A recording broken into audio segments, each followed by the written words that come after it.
آپ نے اکثر علماء اکرام سے سنا ہوگا کہ حضرت عیسیٰ علیہ السلام کو یہ معجزہ حاصل تھا کہ وہ مردوں کو زندہ کر دیا کرتے تھے، اور جیسا کہ حضور نبی کریم صلی اللہ علیہ وسلم نے فرمایا کہ میری امت کے علماء و اولیاء بنی اسرائیل کے پیغمبروں کی طرح ہیں۔ اسی لیے آپ نے حضرت غوث اعظم شیخ عبد القادر جیلانی رضی اللہ تعالیٰ عنہ کی بہت سی مشہور کراماتیں سنی ہوں گی کہ حضرت غوث اعظم بغدادی رضی اللہ تعالیٰ عنہ مردوں کو زندہ کر دیا کرتے تھے۔ لیکن آج کے اس ویڈیو میں ہم ایک ایسا ہی واقعہ حضور سلطان الہند خواجہ غریب نواز معین الدین حسن چشتی سنجری اجمیری رضی اللہ تعالیٰ عنہ کا لے کر حاضر ہوئے ہیں۔ السلام علیکم ناظرین، میں ہوں شاہ عالم مقصودی اور آپ حضرات دیکھ رہے ہیں ہسنی نیٹ ورک۔ ویڈیو شروع کرنے سے پہلے آپ حضرات سے گزارش ہے کہ اگر آپ نے ابھی تک اپنے چینل ہسنی نیٹ ورک کو سبسکرائب نہیں کیا ہے تو کر لیجئے، اور ساتھ ہی بیل آئیکن کو بھی پریس کر لیں تاکہ آپ کو ہماری آنے والی ویڈیوز کی نوٹیفیکیشن ملتی رہے۔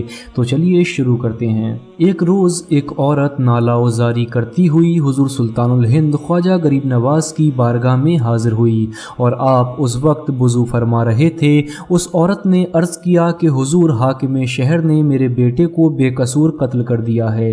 حضور، میں آپ کے پاس فریاد لے کر حاضر ہوئی ہوں۔ یہ سن کر حضور خواجہ غریب نواز نے وضو سے فارغ ہو کر اپنے عصائے مبارک کو ہاتھ میں لیا اور اس بوڑھی عورت کے ساتھ روانہ ہو گئے۔ آپ نے وہاں پہنچ کر اس لڑکے کے سر اور دھڑ کو ملا کر رکھا اور اللہ عز و جل سے دعا مانگی کہ یا اللہ، اگر یہ لڑکا بے قصور قتل ہوا ہے تو اس کو زندہ کر دے۔ یہ دعا مانگ کر آپ نے اس لڑکے کے جسم پر عصائے مبارک رکھ کر فرمایا، اٹھ خدا کے حکم سے۔ یہ سن کر وہ لڑکا فوراً اٹھ گیا اور وہ دونوں ماں بیٹے حضور خواجہ غریب نواز کے قدموں میں گر پڑے۔